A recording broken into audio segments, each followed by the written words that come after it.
सवाल दिया the figure show the lagging load phasor representation of a transmission line where Vs R, XL, VR and I represent the sending end voltage, line resistance, line inductance, receiving end voltage and line current respectively. Identify the transmission line which most suited for it. अब देखिए एक short transmission line को देखते हैं तो उसमें एक ठो सेंडिंग एंड का वोल्टेज Vs होगा तथा एक ठो रिसीविंग एंड का वोल्टेज VR होगा तथा देखिए सेंडिंग एंड पर जो करंट जा रही होगी उसका मान IS होगा तथा रिसीविंग एंड पर जो करंट प्राप्त हो रही है उसका मान IR होगा तथा जो ट्रांसमिशन लाइन है उसका कुछ इम्पीडेंस होगा। यहाँ पे दिया है Z बराबर R प्लस JX। अब देखिए जब इसमें KVL लगाएंगे तो VS बराबर आएगा VR plus IR into Z. तो देखिए जो यह फेजर डायग्राम दिया है इसमें यही शॉर्ट ट्रांसमिशन लाइन का फेजर डायग्राम दिया गया है। देखिए यहाँ पे ए वाली जो रेखा है वह VS को दिखा रही है, VS को, तथा ए वाली जो रेखा है वह VR को दिखा रही है तथा ये IR को दिखा रहा है। और देखिए जो 90 डिग्री लीड कर रही है वह IX को दिखा रहा है। तो इस फेजर डायग्राम के हिसाब से VS बराबर हो जाएगा VR plus IR plus JXL।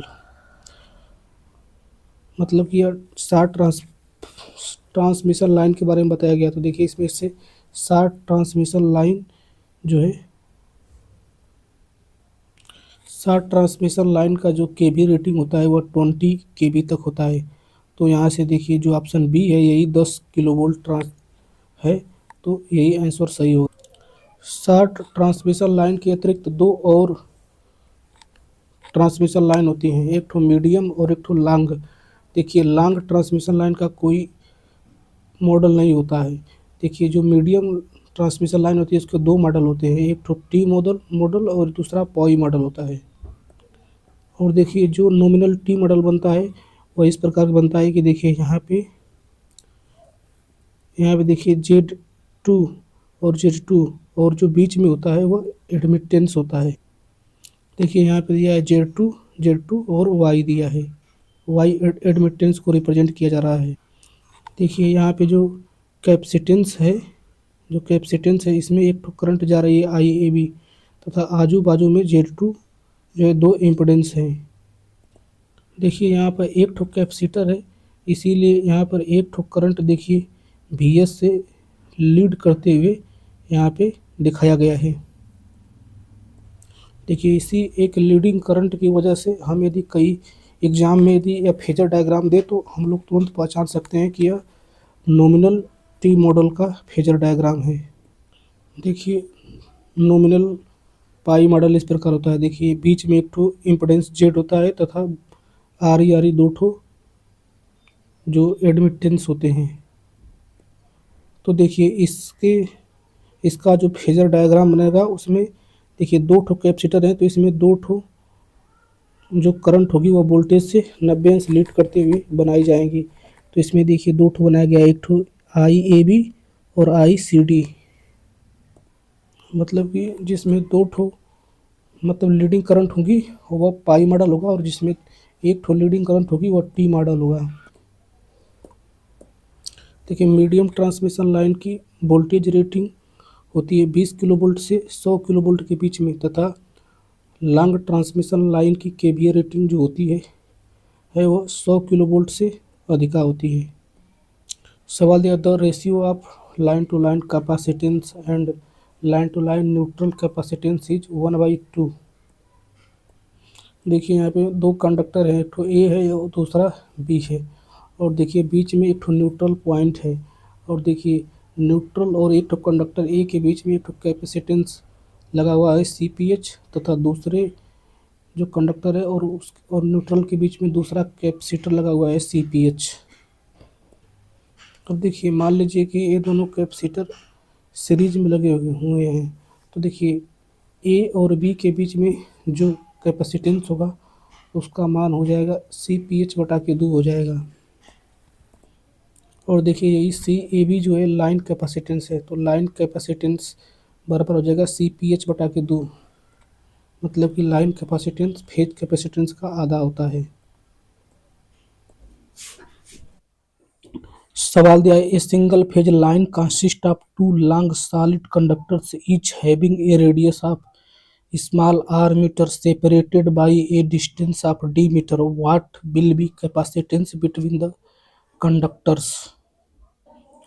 हम बोला है ए सिंगल फेज लाइन, मतलब एक तो सिंगल फेज लाइन है, तो जाहिर सी बात है कि इसमें दो ठो लंबे सॉलिड कंडक्टर्स होंगे, और बोला है कि प्रत्येक का रेडियस स्मॉल r मीटर है तथा इनके बीच की दूरी जो है कैपिटल D मीटर है।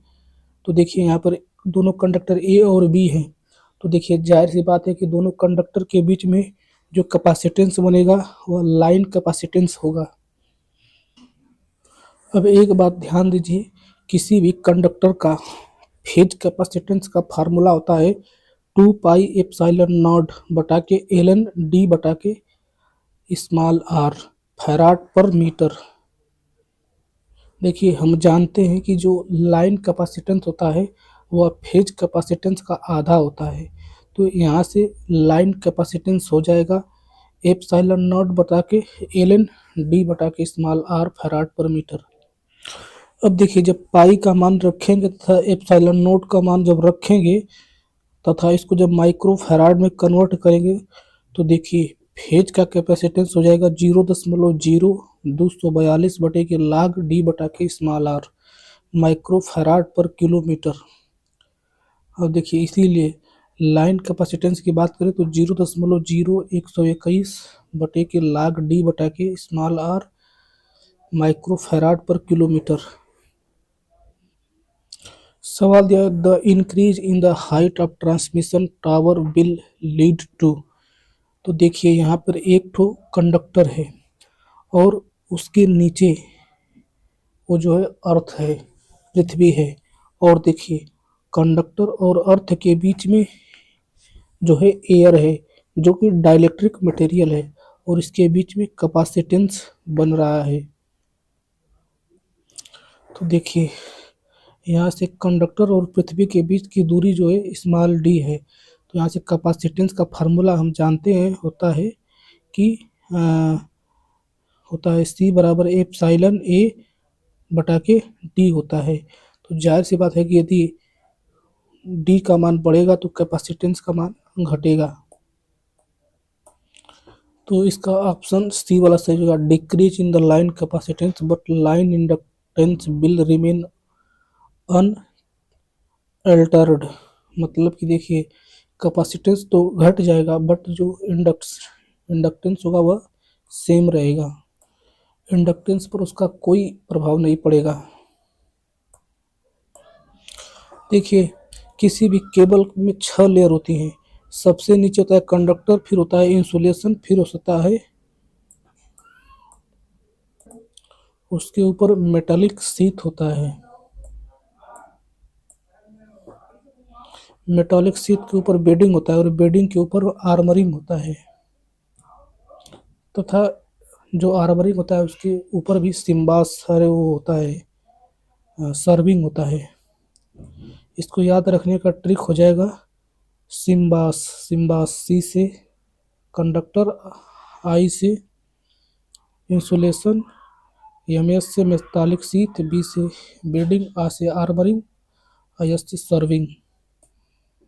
देखिए जो इंसुलेशन का काम होता है वह प्रिवेंट लीकेज, मतलब लीकेज करंट को रोकना, तथा मेटालिक शीट का काम होता है मॉइस्चर से सुरक्षा प्रदान करना, तथा बेडिंग का काम होता है प्रिवेंट कोरेजन ऑफ शीट, मतलब कि शीट को संक्षारण होने से बचाना। आर्मरिंग का काम होता है मैकेनिकल प्रोटेक्शन, देखिए जो जो सर्विंग होता है उसका काम होता है आर्मरिंग को संक्षारण से बचाना। देखिए केबल में हमेशा कैपेसिटेंस डोमिनेट करता है, और देखिए जब कैपेसिटेंस डोमिनेट करेगा तो हमेशा जो रिएक्टिव पावर होता है उसको डिलीवर करता है। मतलब कि केबल हमेशा लाइट लोड हो अथवा फुल लोड हो, मतलब हल्का लोड हो अथवा ज़्यादा लोड हो, हमेशा रिएक्टिव पावर को डिलीवर करता है। तो इसका सही आंसर हो जाएगा cable generate reactive power at light loads as well as full load. सवाल दिया what is the formula to calculate sag yes for supports at unequal level from the lower level. X is horizontal distance of lowest point from lower level support. W is weight per unit length and T is tension। यह सवाल पूछा है unequal level के लिए सैग का मान क्या होता है। देखिए सैग का 3 से 4 कंडीशन बनता है, उसको समझते हैं। देखिए पहला कंडीशन होता है इक्वल लेवल का। देखिए इक्वल लेवल किसे कहेंगे कि जब जो दोनों टावर होते हैं वो समान होते हैं तो उसे इक्वल लेवल का सैग बोला जाता है। इसके लिए सैग का फार्मूला एस बराबर होता है ओमेगा एल स्क्वायर बटा के 8 टी। देखिए दूसरा होता है अनइक्वल लेवल का। अनइक्वल लेवल का सैग का फार्मूला होता है एस बराबर ओमेगा एक्स स्क्वायर बटा के 2 टी। देखिए when supports are at unequal levels in hilly areas we generally come across conductors sus- suspended between support at unequal levels. Figure show a conductor suspended between two supports A and B which are at different levels. The lowest point on the conductor is O। देखिए small L span height, small H difference in levels between two supports, x1 distance of support at lower level from O, x2 distance of support at higher level from O, capital T tension in the conductor। तो देखिए यहाँ पे दो transformer है, एक तो transformer है, दूसरा ट्रांसफार्मर बी है। देखिए ट्रांसफार्मर ए के लिए जो सैग का मान है, देखिए यह है ट्रांसफार्मर ए के लिए सैग का मान। अब देखिए ट्रांसफार्मर बी के लिए जो सैग का मान है और देखिए यह है S2 है। हम जानते हैं कि सैग का फार्मूला होता है टावर का मैक्सिमम ऊंचाई तथा जितना नीचे तार लटका होता है उसे सैग बोलते हैं। तो देखिए जो टावर पहला टावर है उसके लिए जो सैग S1 बराबर होगा W x1 स्क्वायर बटे के 2T, तथा जो दूसरा जो ऊंचाई पर टावर है उसके लिए सैग का फार्मूला होगा W एक्स स्क्वायर बटे के x2 का स्क्वायर बटे के 2T। यहाँ पे देखिए एक ठो टावर की हाइट इतना है और दूसरे टावर की हाइट इतना है। तो देखिए इनकी हाइट इनके बीच की हाइट डिफरेंस कैसे निकला जाता है, तो डिफरेंस एच बराबर होता है S2 माइनस S1। अब देखिए जब S1 S2 का मान ये रखेंगे इसमें तो आएगा एच बराबर डब्ल्यू एल कोष्टक में x2 माइनस x1 बटा के 2T। यहाँ पर ध्यान दीजिए x2 प्लस x1 का मान यल होए। और ध्यान दीजिए जो कंडक्टर जो छोटा वाला टावर है उसके पास ज़्यादा लटका रहेगा, बड़े वाला के पास कंडक्टर नहीं रहेगा। ACSR is used in place of copper in overhead lines because of economical higher tensile strength। सवाल दिया है bundled conductor in extra high voltage transmission line system provide a reduced voltage gradient। देखिए bundle conductor in extra high voltage transmission line, देखिए जो inductance है उसको घटाते हैं, फिर जो इम्पीडेंस जेडीएस है उसको भी घटाते हैं, और दूसरी बात जो कैपेसिटेंस है उसको बढ़ाते हैं, तथा जो कोरोना लॉस है उसको भी घटा देते हैं। तथा देखिए सेल्फ जीएमडी तथा जीएमआर को इसको बढ़ा देते हैं, सेल्फ जीएमडी जीएमआर को भी बढ़ा देते हैं। सवाल दिया the percentage voltage regulation of transmission lines is computed as where S is sending end R receiving end NL for no load, FL for full load. देखिए वोल्टेज रेगुलेशन बराबर होता है no load voltage minus full load voltage बटा के full load voltage गुणा के 100। एक fact देखिए ध्यान दीजिए, यह कंज्यूमर के रिस्पेक्ट में बात कही गई है। देखिए हमें सेंडिंग एंड से कंज्यूमर को कोई मतलब नहीं होता है, मतलब होता है रिसीविंग एंड, मतलब जहाँ से कंज्यूमर बिजली को लेता है। तो देखिए वोल्टेज निकालने के लिए हम लोग रिसीविंग एंड पर का नो वोल्टेज लेते हैं, नो लोड वोल्टेज लेते हैं, तथा जो रिसीविंग एंड पर जो फुल लोड वोल्टेज है उसको लेते हैं। तो होता है देखिए रिसीविंग एंड पर no load voltage minus receiving end पर फुल लोड वोल्टेज बटे के रिसीविंग एंड पर फुल लोड वोल्टेज गुणा के 100। यहाँ सेंडिंग एंड से कोई मतलब नहीं है वोल्टेज रेगुलेशन में, ध्यान दीजिए। सवाल दिया the small pockets of air in the high voltage cable provide low relative permittivity, high electric field and at this site breakdown is likely to be initiated. यदि इंसुलेशन में एयर आ जाएगी तो देखिए उस एयर का आयनाइजेशन हो जाएगा, मतलब एयर फट जाएगी, क्योंकि एयर का जो डाइलेक्ट्रिक स्ट्रेंथ होता है वो 3 किलोवोल्ट पर मीटर होता है, मैंने 3 किलोवोल्ट पर मिलीमीटर होता है, बोले तो 30 किलोवोल्ट पर सेंटीमीटर। देखिए केबल में जो रबड़ यूज करते हैं उसमें वल्कनाइज्ड इंडियन रबड़ का यूज करते हैं, VIR का। दूसरा पदार्थ क्रॉस लिंक्ड पॉलीएथिलीन का यूज करते हैं, तथा दूसरा PVC का यूज करते हैं।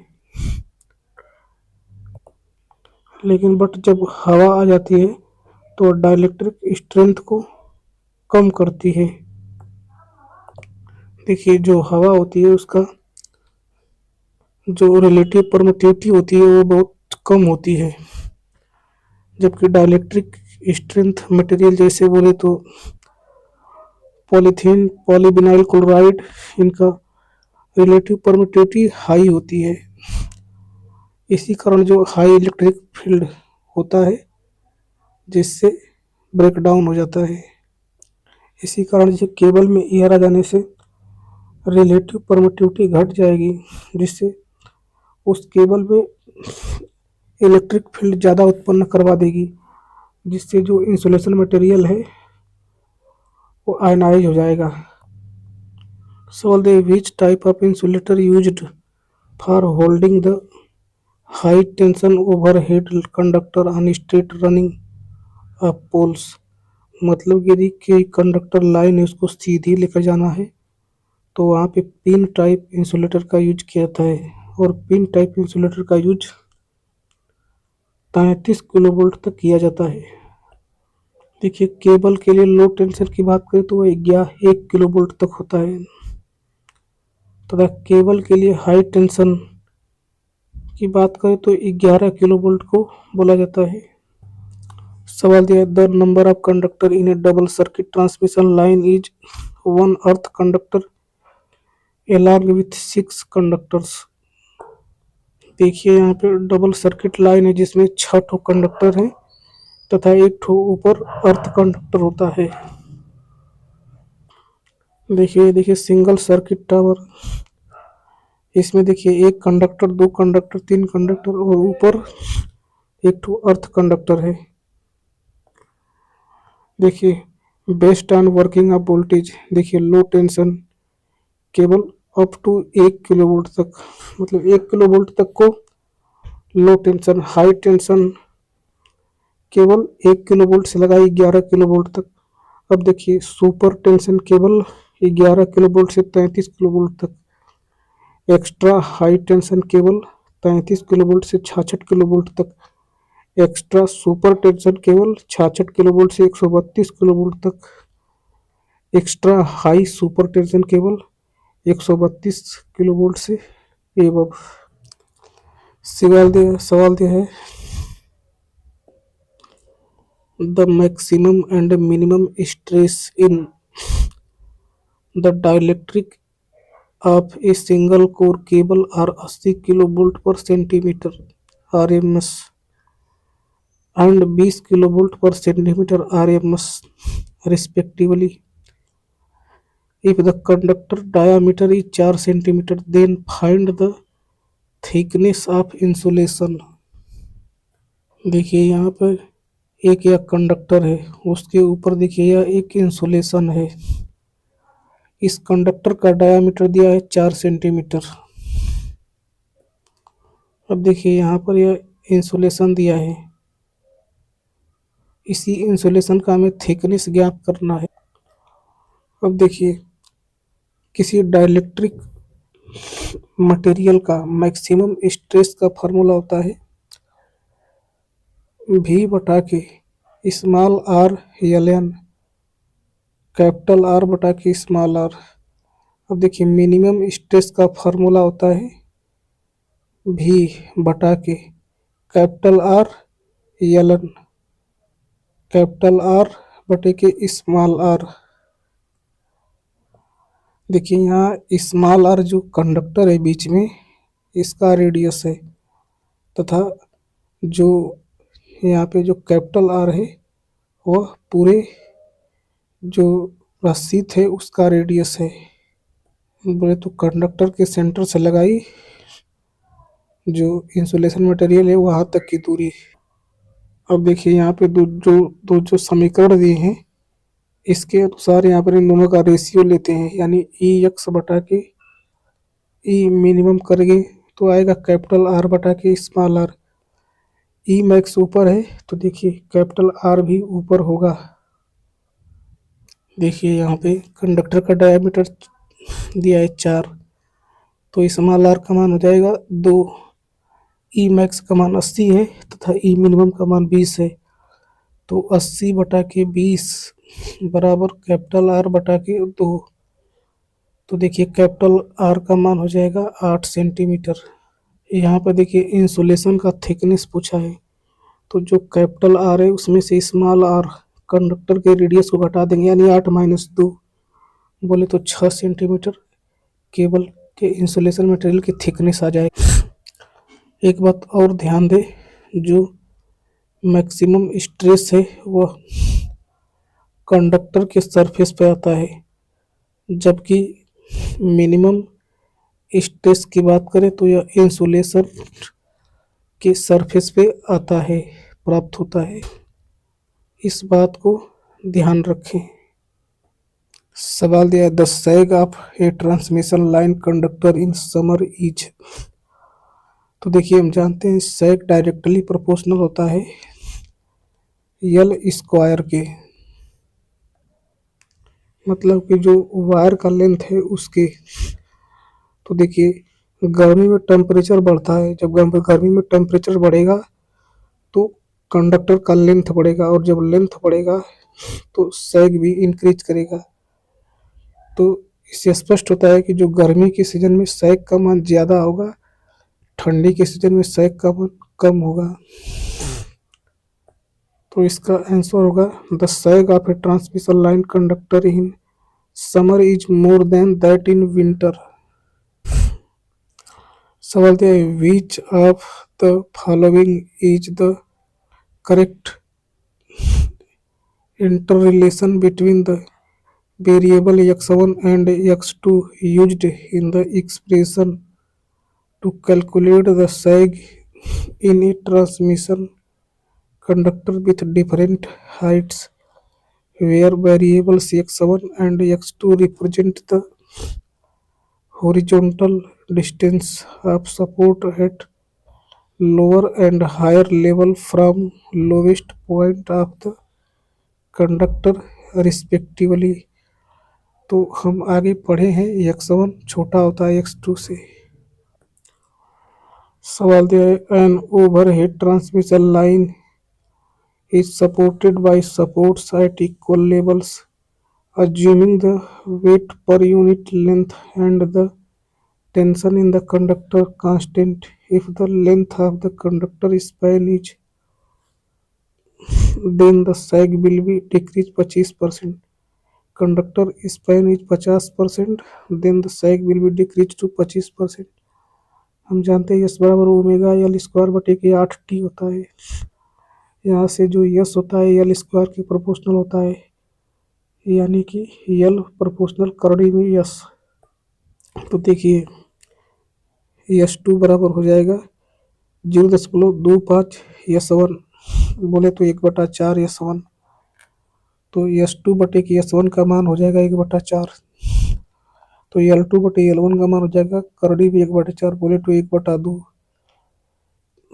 यानी कि L2 बराबर हो जाएगा L1 बटा के 2।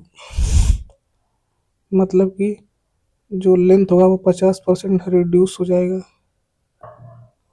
सवाल दिया है find the most economical size of a single core cable working on a 100 kilovolt single phase system and the maximum permissible stress in the dielectric is not to exceed 50 करड़ी में 2 किलोवोल्ट पर centimetre. देखिए most economical size के लिए तो condition होता है capital R बटे की स्मॉल आर बराबर ई, मतलब कि कैपिटल आर और स्मॉल आर का रेशियो ई के बराबर होना चाहिए। ई का मान 2.718 होता है। अतः देखिए यदि इस फार्मूले से स्मॉल आर का मान निकालेंगे तो स्मॉल आर बराबर हो जाएगा कैपिटल आर बटा के ई, और देखिए 1/e का मान होता है 0.369। तो यहाँ से देखिए मोस्ट इकोनॉमिकल साइज के लिए स्मॉल आर का मान हो जाएगा 0.368 गुणे के कैपिटल आर। कहने का मतलब है कि जो कंडक्टर का रेडियस है वह जो शीथ का रेडियस है उसका 0.368 गुना होना चाहिए। देखिए यहाँ हम आगे पढ़े थे ई मैक्स का फार्मूला भी बटा के small R L N capital R बटा के स्मॉल आर। तो देखिए कैपिटल आर बटे के स्मॉल आर का मान यहाँ पे ई के बराबर हो जाएगा, तो भी बटा के small R into L N E हो जाएगा, और एल एन ई का मान होता है 1। तो यहाँ से ई मैक्स बराबर हो जाएगा भी मैक्स बटा के स्मॉल आर। एक बार और ध्यान रखें कि यहाँ पे जो 100 किलोवोल्ट दिया है working on a 100 kilovolt single phase system, मतलब कि 100 किलोवोल्ट सिंगल फेज पर काम करता है। तो यह जो है कि वह आरएमएस मान दिया है, तो उसका हम लोग को निकालना पड़ेगा पीक वैल्यू मैक्सिमम मान। तो देखिए यहाँ से मैक्सिमम वैल्यू हो जाएगा वोल्टेज का 100 करड़ी में 2 हो जाएगा।